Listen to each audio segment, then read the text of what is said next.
పక్కన పెట్టి మన రాజకీయాల్లోకి వద్దాం.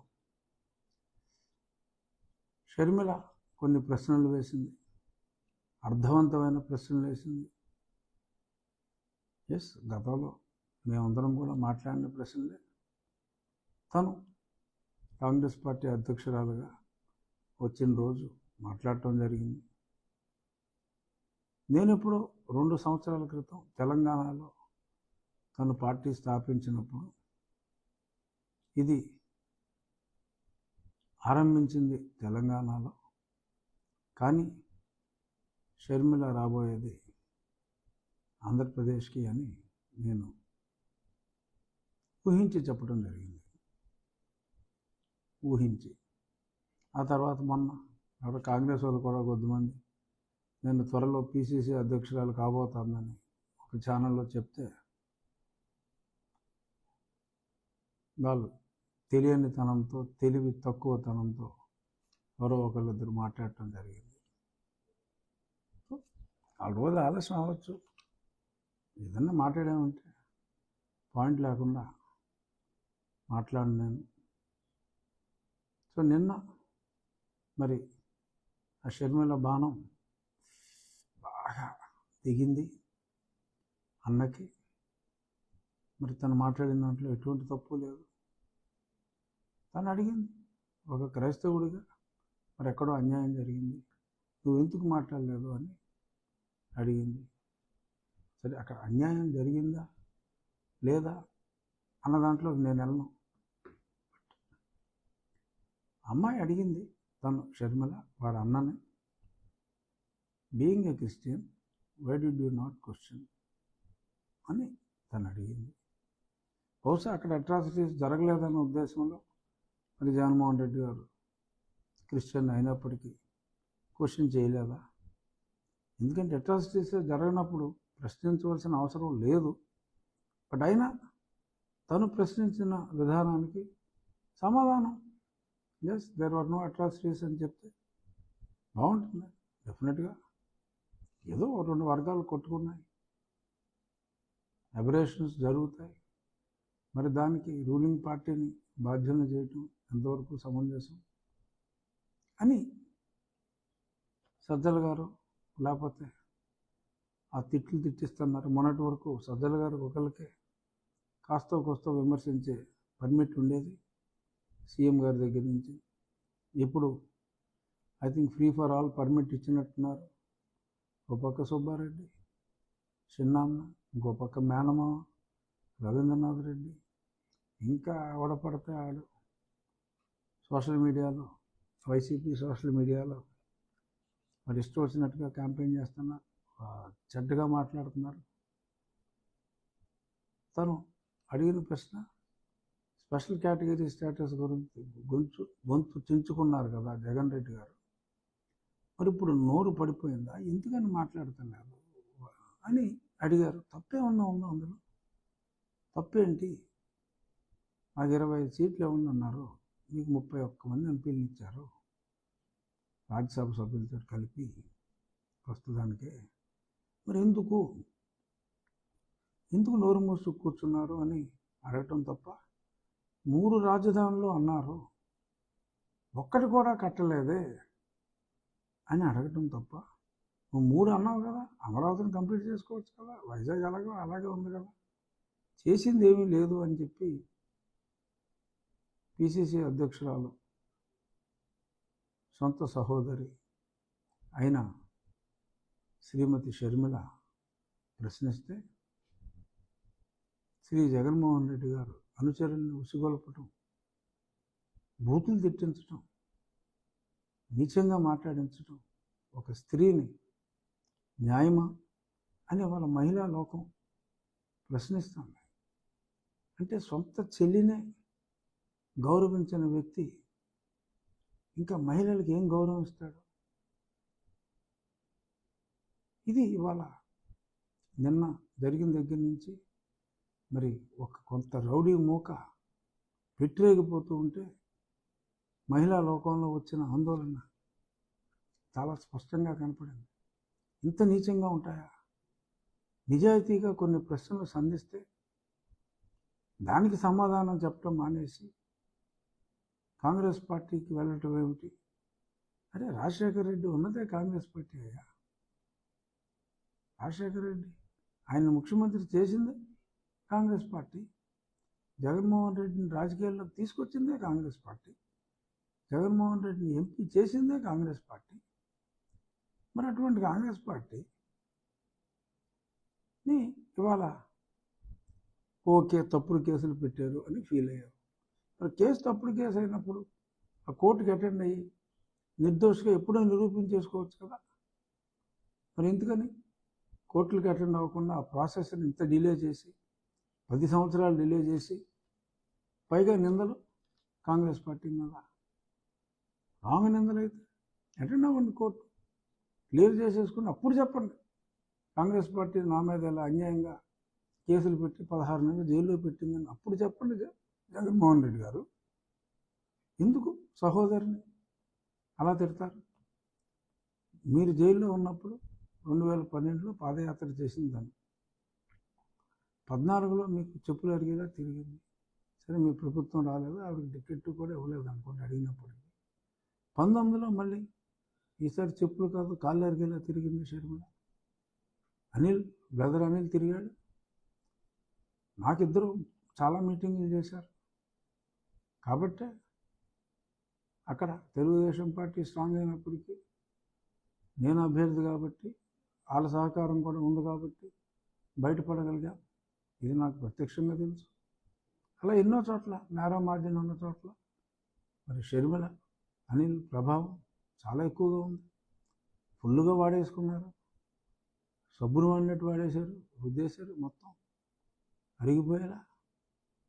మరి ఇప్పుడు నోటికి వచ్చినట్టు మాడతారా? వైఎస్ షర్మిల రెడ్డి అని మీ పేపర్లోనే మొన్నటిదాకా రాసుకుని ఇవాళ ప్రతి అడ్డమైన ప్రతి నా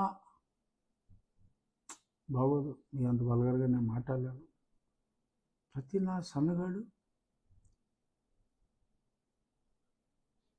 షర్మిల శాస్త్రి మురుసుమూరు ఏదో ఇంటి పేరు చెప్పారు, మురుసుపల్లి షర్మిల శాస్త్రి. మరి మొన్నటిదాకా మీ పేపర్లో ఎందుకు రాసుకున్నారు? రెడ్డి కాదా అంటే అసలు మీ ఉద్దేశం ఏంటి? రాజశేఖర రెడ్డి గారే రెడ్డి కాదా, వేరే కులమా? జగన్మోహన్ రెడ్డి రెడ్డి కాదా, వేరే కులమా? వాళ్ళెదురో రెడ్డి అయినప్పుడు షర్మిల రెడ్డి కాకుండా ఎందుకు అవుతుంది? ఓకే తులసిరెడ్డి గారు వ్యాఖ్యానం వేరుగా ఉంటుంది, రెడ్డి అనేది కులం కాదని, అదొక టైటిల్ అని. ఓకే టైటిలే కులంగా మారింది అనుకుందాం. మరి రాజారెడ్డి గారు రెడ్డి అయినప్పుడు, రాజశేఖర రెడ్డి గారు రెడ్డి అయినప్పుడు షర్మిల రెడ్డి ఎందుకు కాదు? సో నోటుకు వచ్చినట్టు మాట్లాడటం, అసభ్య పదజాలంతో అబ్బా అసలు ఆ మాటలు వింటేనే రక్తం మరుగుతుంది.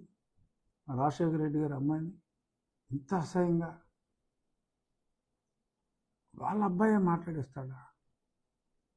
మరి కుటుంబం జోలికి వస్తే ఊరుకో ఉంటారు. మరి మీ సోదరుని మీ అనుచరులు మీ ఎన్ఆర్ఐ వింగ్ అమెరికాలో కుక్కలా మురిగే ఎన్ఆర్ఐ వింగ్ వాడు అతి నీచంగా సభ్య సమాజం తలదించుకునే విధంగా మాట్లాడితే మీ ఏమో కొందరు కులదేవత అంటారు, ఇంకేదో పేర్లతో పిలుస్తారు. ఆ స్త్రీ కూడా అత్యంత నీచ పదజాలంతో మాట్లాడితే కనీసం ఖండించరా? పైగా సజ్జల రామకృష్ణారెడ్డి గారు వివేకానంద రెడ్డికి పట్టిన గతే పడుతుందని బహిరంగ హెచ్చరికలు చేస్తారా? అమ్మా Sharmila, you got to be really careful. అంత క్లియర్గా చెప్పిన తర్వాత you got to be really careful. సెక్యూరిటీతోనే వెళ్ళాలి. చాలా దారుణం. ఎప్పటి నుంచో మేమందరూ ప్రశ్నిస్తున్నది, ప్రతిపక్షం ప్రశ్నిస్తున్నది, పాలకపక్షంలో ప్రతిపక్షమైన నేను, ప్రతిపక్షాలైన తెలుగుదేశం, జనసేన అడిగేది ఇయ్యే కదా. తీసుకొస్తానన్నావు, స్పెషల్ స్టాటస్ తెస్తానన్నావు, కనీసం అడిగిన పాపాన పోలేదు, తేవట సంగతి ఏమిటెరుగు. అదే షర్మిల అడిగితే కోపాలు,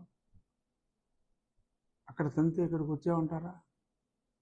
అక్కడ ప్రాంతీయ పార్టీ, సరే మీరు ఎలాగో న్యాయం చేయలేదని చెప్పి తను ఇక్కడ పార్టీ తను స్థాపించింది, తన ఆశయం నెరవేరింది, ఈ ప్రభుత్వాన్ని దింపాలనుకుంది.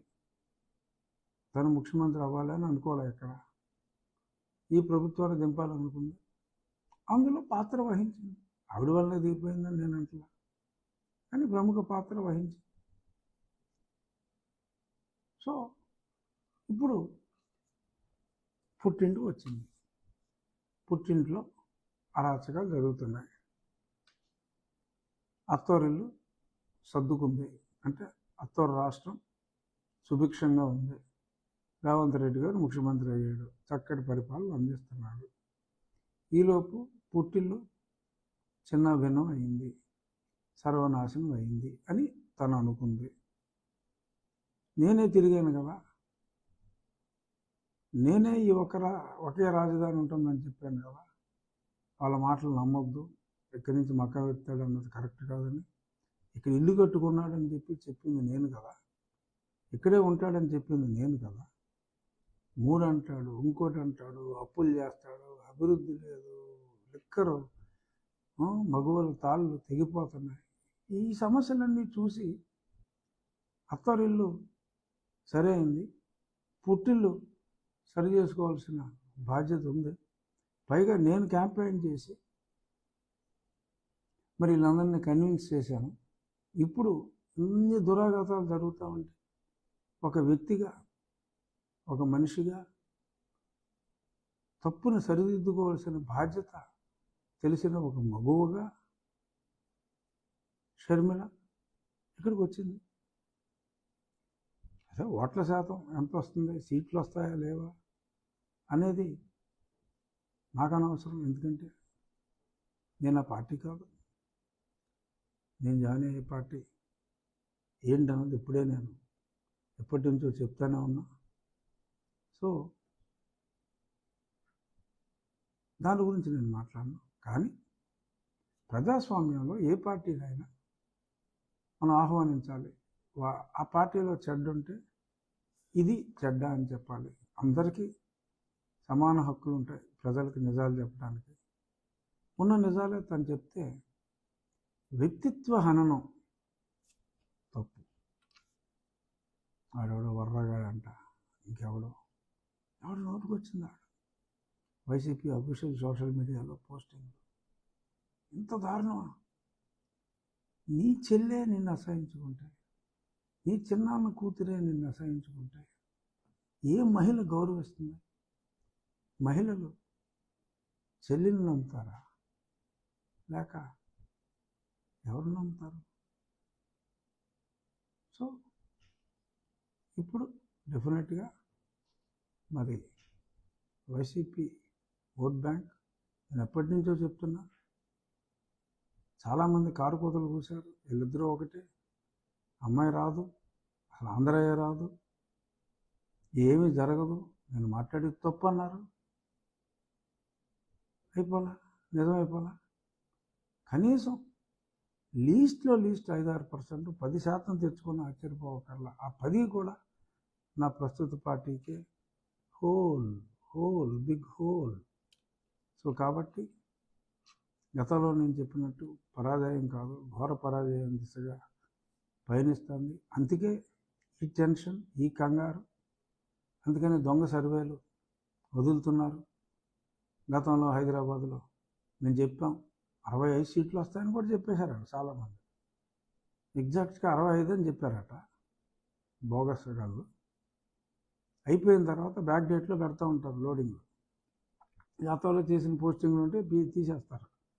డిలీట్ చేసి ఇవి పెడతారనమాట. అందులో డేట్ ఏదో రాస్తారు. ఏముంది, నువ్వు పెట్టిన షీట్లో ఏ డేట్ ఉంటే ఆ డేటే ఉంటుంది. నువ్వు ఎప్పుడు లోడ్ చేసావు కదా ఎవడు వెరిఫై చేస్తాడు? ఐపీ నెంబర్ చూసి ఫలానా అప్పుడు చెప్పాను కదా, హైదరాబాద్లో కరెక్ట్గా అయింది సర్వే, ఫలానా చంద్రగాడి సర్వే, ఫలానా ఆడి సర్వే, ఈడి సర్వే, బోడి సర్వే చెప్పి మరి వైఎస్ఆర్ కాంగ్రెస్ పార్టీకి 110 అంటే మరీ 150 అంటే మరీ బేవర్స్గా ఉంటుందని 110 సీట్లు, తెలుగుదేశానికి ఒక 60 సీట్లు. అందులో మరీ కుప్పంలో చంద్రబాబు గారు, మంగళగిరిలో లోకేష్ గారు, దేవవాడలో కళ్యాణ్ గారు ఓడిపోతారంటే దరిద్రంగా ఉంటుంది కాబట్టి వాళ్ళు మటుకు నెగ్గుతారని చెప్పి పెడతారు. ఎవరికి తెలియదు ఈ సినిమా స్టంట్లో. సట్టా మార్కెట్లో మరి 50-52 స్థానాలకి పందాలు కాస్తున్నారు. అంటే దాన్ని బట్టి ఏంటి, యాక్చువల్ రియాలిటీ నేను చెప్పినట్టు 30-35 మధ్యనే. షర్మిలు పుంజుకుంటే ఇంకా దారుణంగా ఉంటుంది. సో ఈ బొచ్చులో బోగస్ ఫేక్ సర్వేగాల్ని నమ్మాల్సిన అవసరం లేదు. Real surveys are all showing a big defeat for YSR Congress party.